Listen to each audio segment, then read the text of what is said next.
Hai semuanya. Berjumpa lagi bareng Mimin Noba di sini. Mimin ucapkan terima kasih ya untuk para sobat Noba yang sudah memberikan support dan kesetiaannya sampai sejauh ini.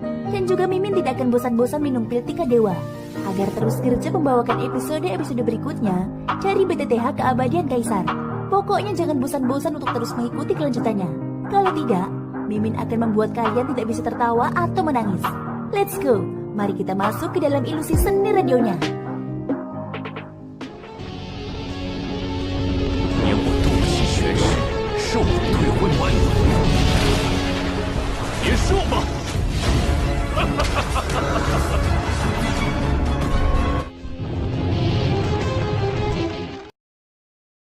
Melanjutkan cerita dari episode sebelumnya ya. Jubah hitam yang menutupi kelompok Tianying terbentuk dari tenda Xiaoyan. Efeknya tentu saja luar biasa. Meskipun tidak dapat sepenuhnya memblokir kekuatan badai ini, namun kurang lebih efektif. Sedangkan untuk Xiaoyan sendiri, saat badai energi dari ledakan banyak bandi itu tiba, Xiaoyan langsung mengeluarkan 3 tenda. Tak lama kemudian, sebagian kecil energinya berhasil dihalangi oleh tenda-tenda itu. Setelah itu dengan mengandalkan kekuatan fisiknya yang kuat dan armor kuno naga ponik, Xiaoyan mampu memblokir serangan ini dengan kuat. Tentu saja meskipun demikian, Xiaoyan masih tanpa sadar mengeluarkan erangan teredam dari tenggorokannya. Darah segar mengalir keluar dari sudut mulutnya. Badai energi dari ledakan banyak bandi yang menakutkan itu berlangsung selama lebih dari 10 menit. Ketika badai mereda, seluruh dunia menjadi gelap gulita seperti malam hari. Sekilas daratan dalam radius 1000 mil awalnya adalah pegunungan yang hidup. Sekarang daratan itu telah diratakan dengan kuat oleh badai.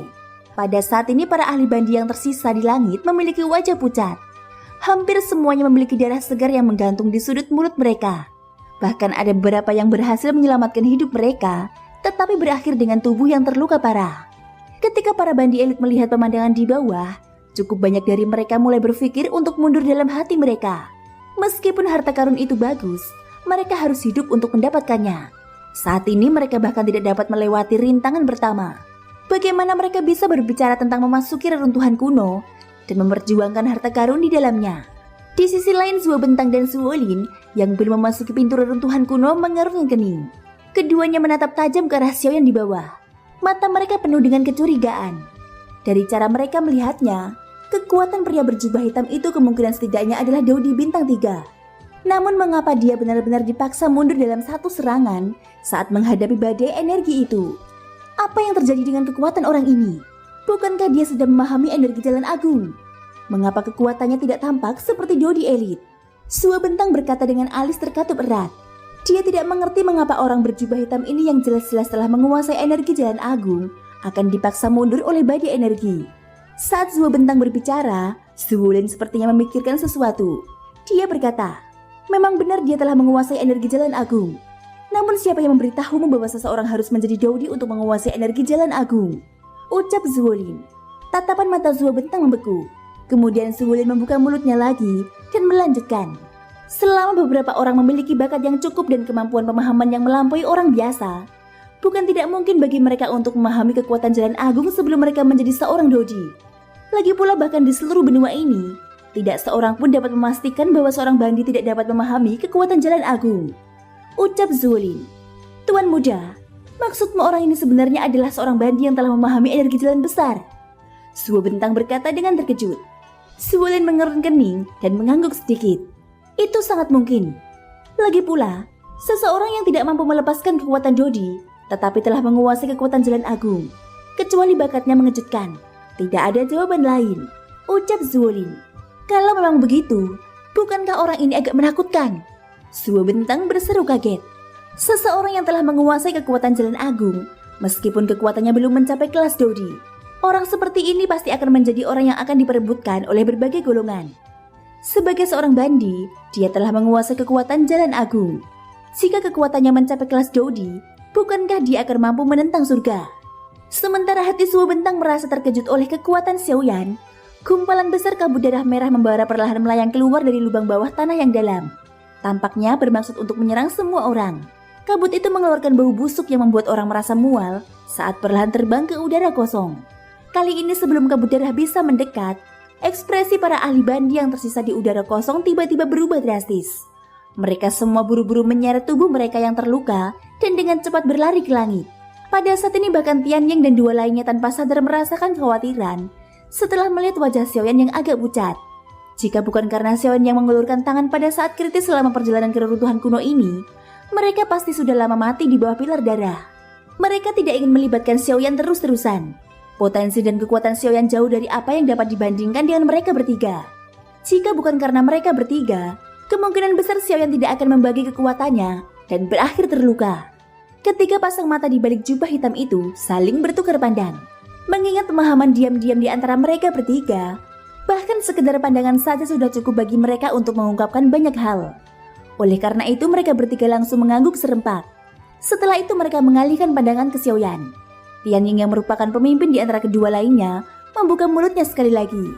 Saudara Xiaoyan, sepertinya kita bertiga tidak cukup beruntung untuk menikmati harta karun di runtuhan itu, ucap Tianying. Ekspresi penyesalan muncul di wajahnya saat dia menatap tajam ke arah Xiaoyan di depannya. Xiaoyan mengerutkan kening ketika mendengar ini. Saudara Tianying, bolehkah aku tahu apa maksudmu dengan ini? Ucap Xiaoyan. Saudara Xiaoyan, tidak perlu berpikir berlebihan. Aku hanya merasa bahwa kita bertiga tidak cukup kuat. Aku percaya bahwa bahkan jika kita memasuki reruntuhan, kita tidak akan bisa mendapatkan keuntungan apapun. Jika kita tidak beruntung, kita bahkan mungkin kehilangan nyawa. Oleh karena itu aku merasa bahwa, ucap Tianying. Saudara Tianying, jangan khawatir. Aku sudah mengatakan bahwa dengan adanya aku di sini, labu darah itu tidak akan bisa melukaimu sama sekali. Aku pasti akan membawa kalian masuk hidup-hidup. Begitu pula aku akan bisa membawa kalian semua kembali hidup-hidup. Begitu Xiaoyan selesai berbicara, dia langsung memanggil Guyou dalam hatinya. Pak Tuagu, bantu aku. Guyou tidak ragu setelah mendengar kata-kata Xiaoyan. Sebuah pengakuan lembut terpancar dari hatinya. Segera setelah itu api putih pekat segera muncul dari dalam tubuh Xiaoyan dengan suara hembusan. Xiaoyan mendesah pelan di dalam hatinya. Sebelum tiga orang Tianying di depannya bisa pulih, dia tiba-tiba melambaikan tangannya yang besar. Tak lama kemudian, api putih pekat langsung menyembur keluar dari telapak tangan Xiaoyan. Dalam sekejap mata, api putih itu telah menutupi seluruh ruang kosong. Di bawah kendali kekuatan spiritual Xiaoyan, api putih pekat berubah menjadi penghalang api melingkar yang menyebar dengan Xiaoyan sebagai pusatnya. Kemudian api itu perlahan-lahan turun di bawah kendali Xiaoyan. Kemanapun ia lewat, kabut darah yang melayang ke atas akan berubah menjadi asap putih dan menghilang. Akhirnya penghalang api putih pekat yang besar itu benar-benar menutup lubang besar di bawah sana di hadapan ekspresi semua orang yang tercengang. Kabut darah yang terus mengalir keluar dari dalam benar-benar terbakar habis olehnya. Pada saat yang sama, Suo Bentang dan Suo Lin di langit menatap Xiaoyan di ruang kosong di bawah. Kedua mata mereka menunjukkan ekspresi terkejut. Ini adalah api surgawi. Siapa orang ini? Dia telah menguasai api surgawi. Di cakrawala yang tak terbatas, Suo Bentang menatap sosok berjubah hitam di bawah dengan ngeri. Matanya penuh dengan pandangan yang luar biasa. Api surgawi adalah kekuatan langit dan bumi. Bahkan jika dia melihat seluruh benua Yuanwu, dia tidak tahu berapa banyak orang kuat yang menginginkan kekuatannya. Namun di benua Yuanwu saat ini, semua api surgawi telah berubah menjadi roh dan ingin menaklukkannya hampir mustahil. Sekarang pria berjubah hitam di bawah itu sebenarnya memiliki semacam api surgawi dengan tangannya sendiri. Hal semacam ini benar-benar mengejutkan. Api surgawi. Orang yang bernama Xiaoyan juga memiliki api surgawi. Sepertinya bukan tidak mungkin bahwa orang misterius ini adalah dirinya. Suo Lin berkata dengan mata menyipit. Matanya yang tajam menatap Xiaoyan di bawah. Doki di tubuhnya juga mengalir dengan tenang saat ini. Jika orang itu benar-benar Xiaoyan, dia akan langsung menyerangnya tanpa ragu-ragu.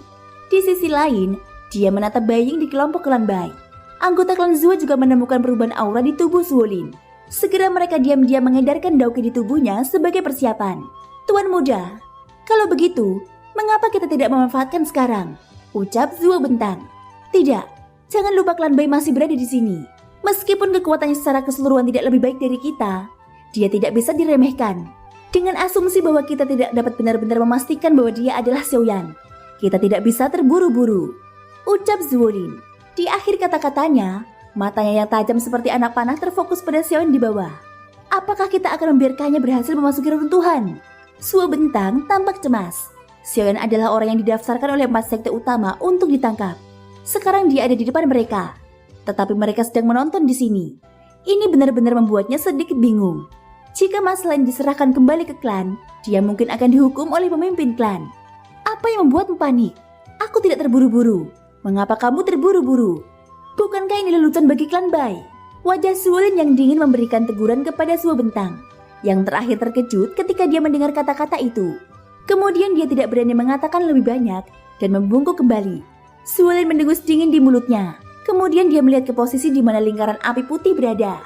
Bahkan jika kamu tidak dapat menakuti ular itu, seharusnya tidak terlalu sulit bagimu untuk mengujinya. Begitu Suolin mengatakan ini, Suo Bentang yang menundukkan kepalanya perlahan terangkat. Apa yang dikatakan Tuan Muda benar. Kalau begitu, biarkan aku melihat dan kemudian menafsirkan secara bersamaan. Apakah Xiaoyan itu sekuat legenda?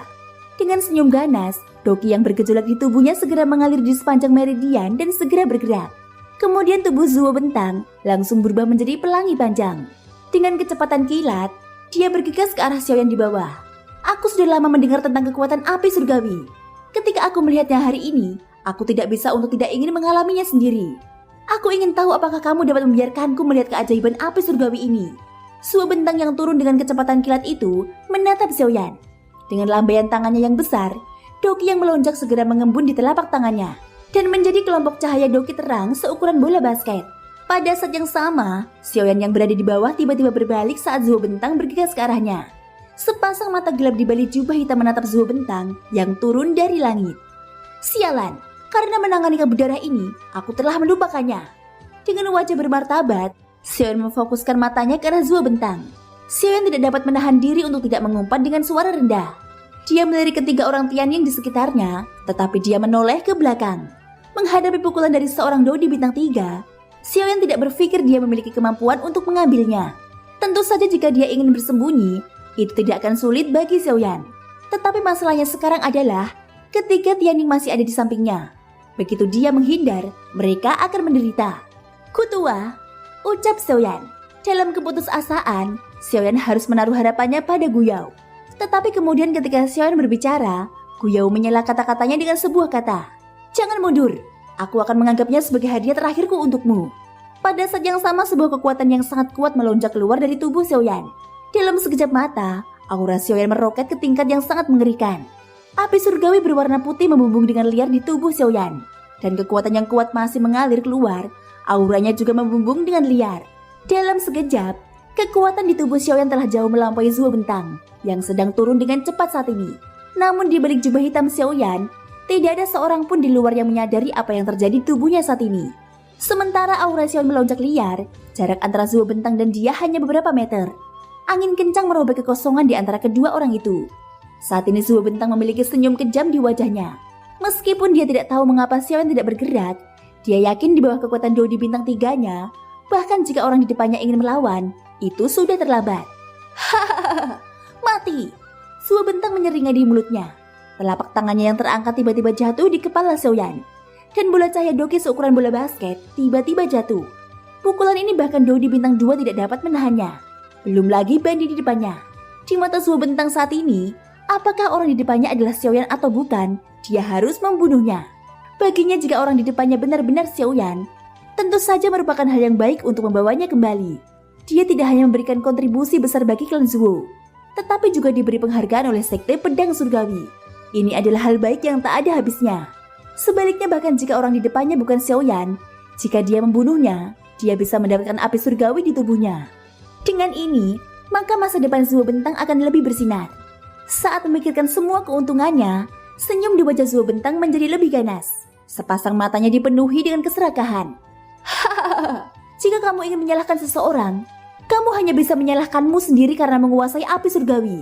Tidak peduli apapun, hari ini kamu akan mati. Tawa dingin di mulutnya keluar lagi.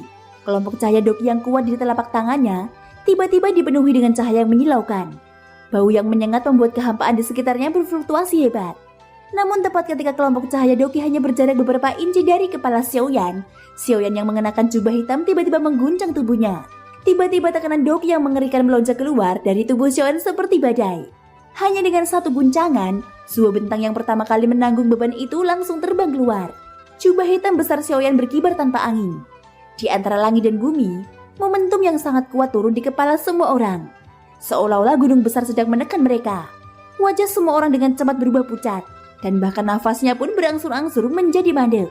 Tubuh Suo Bentang terhempas tak terkendali dan menghantam tanah di bawah.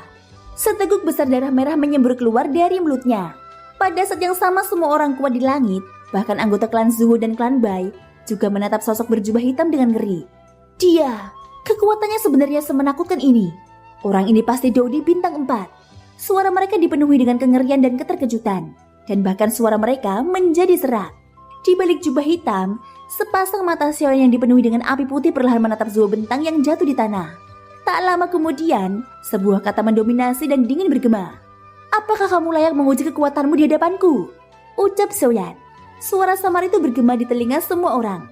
Meskipun kata-kata ini terdengar tenang, siapapun bisa merasakan dingin dan penghinaan yang terkandung di dalamnya. Memang di hadapan seorang Dodi bintang 4, mereka sebagai Dodi biasa sungguh bukan apa-apa di matanya. Dengusan dingin keluar dari hidung Xiaoyan. Dia melangkah maju. Pada saat yang sama api putih tebal di bawah kakinya menyebar ke segala arah seperti riak air. Aura dan tekanan yang kuat mengunci Zuo bentang. Melihat ini, ekspresi Zuolin yang berada tinggi di udara tanpa sadar berubah. Zuo bentang adalah orang terkuat dari klan Zuo mereka dalam perjalanan ini. Dari kelihatannya, Dodi bintang 4 misterius ini jelas bermaksud untuk terus menyerang Zuo bentang. Jika Zuo bentang terbunuh di sini, bukan hanya klan Zuo mereka tidak akan dapat memasuki reruntuhan kuno. Bahkan kekuatan keseluruhan klan akan terpengaruh. Begitu itu terjadi, bahkan jika Zuolin adalah pewaris klan Zuo dan mendapat dukungan dari sekte pedang surgawi, kemungkinan besar dia juga akan dihukum berat. Bahkan posisinya di dalam klan akan terpengaruh.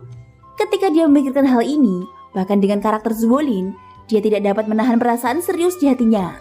Meskipun dia biasanya memiliki status tinggi di klan, ini bukan hanya karena dia mendapat dukungan dari sekte pedang surgawi, tetapi juga karena dia tidak pernah membuat kesalahan apapun di klan. Kalau tidak, para tetua yang kuat di klan tidak akan begitu takut padanya. Sekarang Zuo bentang akan mati. Zuolin tentu saja akan membuat kesalahan besar dalam klan. Pada saat itu, para tetua di klan pasti punya sesuatu untuk dilakukan. Senior ini, aku adalah tuan muda dari klan Zuo di kota tak berujung. Zuolin. Orang di bawah ini adalah... Sebelum Zuolin menyelesaikan kata-katanya, suara acuh tak acuh tiba-tiba memotongnya. Kakak Zuo dari kota tak berujung, salah satu dari 4 klan besar. Orang tua ini pernah mendengar tentang klan ini sebelumnya. Tapi apa hubungan omong kosongmu dengan orang tua ini? Orang tua ini hanya mendengar bahwa ada seorang bernama Xiaoyan yang menyebabkan begitu banyak masalah sehingga bahkan 4 sekte besar tidak berdamai. Adapun siapa dirimu, itu tidak penting, ucap Xiaoyan. Meskipun Xiaoyan sudah mengetahui identitas Zuolin, dia tetap dengan sengaja bertindak seolah-olah dia tidak mengenalnya saat ini. Kata-katanya yang menghina perlahan keluar. Di balik jubah hitamnya, ekspresi Xiaoyan tanpa sadar berubah. Dia telah meminjam suara Guyao untuk memarahi Zuolin. Tetapi dia tidak menyangka Guyao akan menindaklanjuti dengan kata-katanya. Selain itu, kata-katanya langsung mengalihkan fokus pembicaraan mereka kepadanya. Pada saat yang sama, ejekan dari Xiaoyan dan Guyao membuat raut wajah Zuolin menjadi suram. Bahkan tubuhnya tidak bisa menahan sedikit gemetar. Perlu diketahui betapa berbakatnya Zuolin. Bahkan di seluruh wilayah barat, ada banyak orang yang mengenalnya.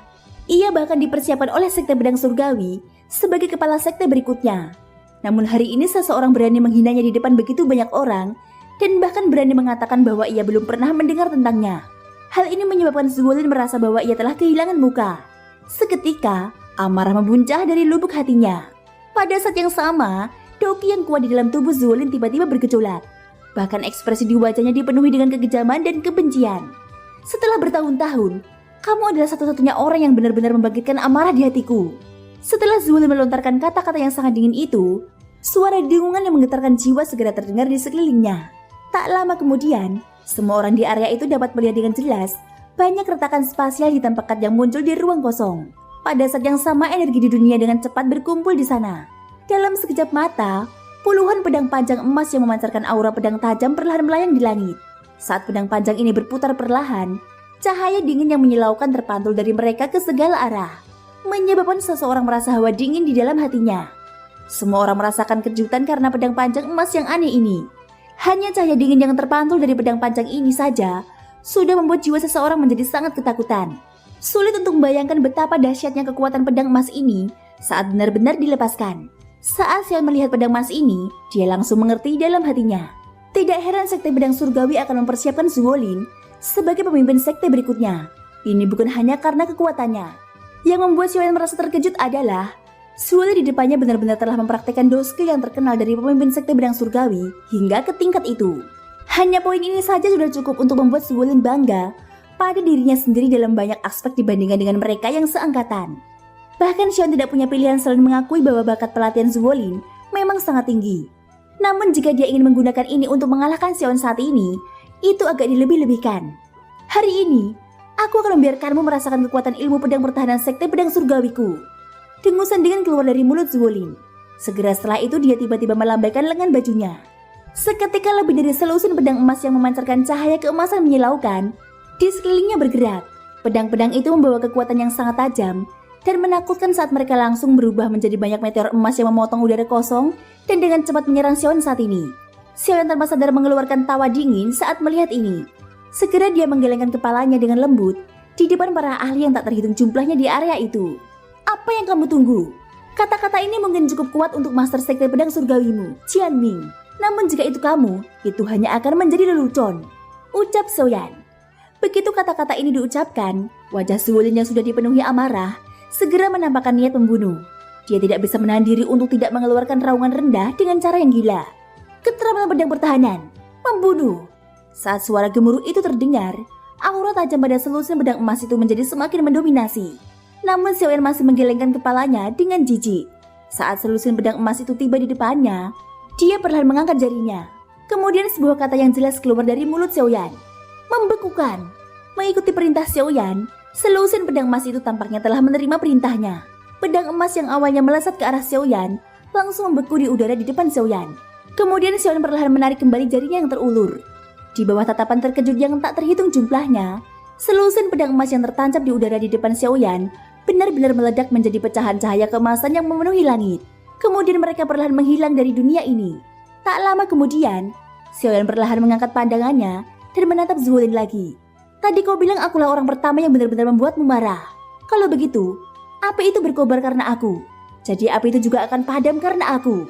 Setelah suaranya yang samar itu berakhir, seketika api surgawi putih pekat itu tiba-tiba menyapu ke segala arah. Dalam sekejap mata, api itu telah mengelilingi Zuolin yang saat ini berada di kelompok Lan Zhuo. Tepat saat dia hendak bergerak, api es dari api membeku tulang menyapu. Pada saat berikutnya, tubuh Zuolin ditutupi oleh lapisan es biru padat. Meskipun dia tidak mati, dia sudah terluka parah. Thank you guys sudah mendengarkan ceritaku di episode kali ini sampai akhir. Ikutin terus kelanjutan episode berikutnya ya. Semoga hari kalian menyenangkan. Sampai jumpa dan bye-bye.